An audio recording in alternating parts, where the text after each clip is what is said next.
ഡോക്ടറെ, quality of sleep ഇന്ന് ആളുകളിൽ കാണുന്ന വർക്ക് റിലേറ്റഡ് അല്ല സ്ട്രെസ്, അതുപോലെ തന്നെ ലേറ്റ് നൈറ്റ് മൊബൈൽ ഫോണിന്റെ ഉപയോഗം കാരണമൊക്കെ ഈ ക്വാളിറ്റി ഓഫ് സ്ലീപ്പ് വളരെ ഡിറ്റീരിയറേറ്റ് ആയിട്ട് വരുന്നുണ്ട്. ഈ ക്വാളിറ്റി ഓഫ് സ്ലീപ്പ് ഇംപ്രൂവ് ചെയ്യാൻ നമുക്ക് എന്തൊക്കെ ചെയ്യാൻ പറ്റും? ശരിയാണ്. നമ്മൾ ഇന്നത്തെ കാലത്ത് നമ്മുടെ ഒ പിയിലൊക്കെ വരുന്ന പല ആളുകളും പറഞ്ഞു വരുന്നൊരു പ്രശ്നമാണ് ഈ സ്ലീപ്പ് ഇഷ്യൂസ് എന്ന് പറയുന്നത്. അപ്പോൾ ഇതിൽ ഒരു കാര്യം എന്താണെന്ന് വെച്ചാൽ ഉറക്കത്തിനൊരു സമയക്രമം ഉണ്ടാക്കുക എന്നുള്ളത്. അപ്പം നമ്മൾ ബെഡിലേക്ക് കിടക്കാൻ പോകുന്ന സമയം, ബെഡിൽ നിന്ന് എണീക്കുന്ന സമയം, ഇതൊക്കെ എല്ലാ ദിവസവും ഒരേ ഒരു പാറ്റേൺ ക്രിയേറ്റ് ചെയ്യും. അതായത് 11 മണിക്ക് ഉറങ്ങിയിട്ട് 6 മണിക്ക് എണീക്കുന്ന ഒരാളാണെങ്കിൽ, ഒരു 7 മണിക്കൂർ ഉറക്കമാണെങ്കിൽ, 8 മണിക്കൂർ ഉറക്കമാണെങ്കിൽ, അത് ഡെയിലി ഒരേ സമയത്ത് ഒരു ദിവസം 12 മണിക്ക്, ഒരു ദിവസം 8 മണിക്ക്, അങ്ങനെ മാറി മാറി കളിക്കുന്നതിന് പകരം ഒരു ദിവസം 11 മണിക്ക് ഉറങ്ങി പിറ്റേന്ന് രാവിലെ 6 മണിക്ക് 7 മണിക്ക് എണീക്കുന്ന ആ ഒരു ശീലം ക്രിയേറ്റ് ചെയ്യുക എന്നുള്ളതാണ്. രണ്ടാമത്തെ കാര്യം, ഉറക്കത്തിന് ഒരേ ഒരു പ്ലേസ് നമ്മൾ മാറി മാറി കിടക്കാതെ സ്ഥിരമായ ഒരു സ്ഥലത്ത് തന്നെ കിടക്കുക എന്നുള്ളതാണ്.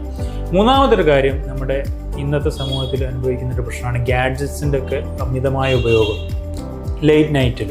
അപ്പോൾ വളരെ ലേറ്റായിട്ട് ഈ ഗാഡ്ജറ്റ്സ് ഒരുപാട് ഉപയോഗിക്കുക, 2 മണി 3 മണി 4 മണി സമയം വരെ റീൽസ് കണ്ടിരിക്കുക, അങ്ങനെയൊക്കെ കാണുന്നത്. അപ്പം നമ്മൾ ഈ മൊബൈൽ ഫോൺ യൂസ് അല്ലെങ്കിൽ നമ്മുടെ ഗാഡ്ജറ്റ്സ് ഒക്കെ എന്ത് ചെയ്യുക, ഉറങ്ങുന്നതിൻ്റെ ഒരു 1 or 2 hours മുമ്പ് നമ്മളത് സ്റ്റോപ്പ് ചെയ്യുക. കാരണം അതിൽ നിന്ന് വരുന്ന ബ്ലൂ ലൈറ്റ് നമ്മുടെ മെലറ്റോണിൻ പ്രൊഡക്ഷനൊക്കെ ഡാമ്പൻ ചെയ്യും. അപ്പോൾ അത് കാരണം ഉറക്കിന് പല രീതിയിലുള്ള പ്രശ്നങ്ങളുണ്ടാവും. പിന്നെ വേറൊരു കാര്യം എന്താ വെച്ചാൽ, നമ്മൾ ഉറങ്ങാൻ കിടന്നാൽ ചില ആളുകൾ പറയുന്നൊരു പ്രശ്നമാണ്, ഉറങ്ങാൻ കിടന്നാലും ഉറക്കം കിട്ടുന്നില്ല, അല്ലെങ്കിൽ ഒരുപാട് ചിന്തകൾ വരികയാണെന്നൊക്കെ. അപ്പോൾ നമ്മളതിൽ ശ്രദ്ധിക്കേണ്ട ഒരു കാര്യം, നമ്മൾ ഉറങ്ങാൻ കിടന്ന് ഉറക്കം കിട്ടുന്നില്ലെങ്കിൽ ഒരുപാട് സമയം നമ്മൾ അങ്ങനെ ഉറക്കം കിട്ടാതെ കിടക്കുന്നതിന് പകരം സംതിങ് ഒരു ചെറിയ ഒരു ബുക്കോ എന്തെങ്കിലുമൊക്കെ വായിച്ചിട്ട് ഒന്ന് റിലാക്സ് ആവുന്ന ചില ടെക്നിക്സ് ഒക്കെ പ്രാക്ടീസ് ചെയ്യുക, റിലാക്സിങ് എക്സസൈസുകളൊക്കെ ചെയ്യാം.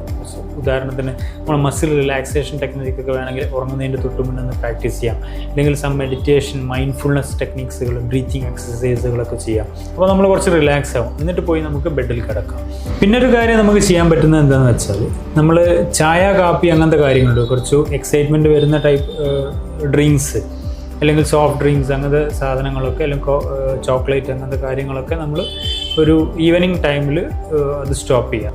അപ്പോൾ വേറൊരു കാര്യം എന്താണെന്ന് വെച്ചാൽ, നമ്മൾ ഈവനിങ് ടൈമിലോ അല്ലെങ്കിൽ ഒരു ഡേ ടൈമിൽ ഒരു നല്ല രീതിയിലുള്ള ഒരു ബ്രിസ്ക് വാക്ക് പോലുള്ള ഒരു വേർക്കുന്ന രീതിയിലുള്ള എക്സസൈസ് ഒക്കെ ചെയ്ത് കഴിഞ്ഞാൽ ചിലപ്പോൾ നൈറ്റിൽ നമുക്ക് നല്ല രീതിയിൽ ഉറക്കും.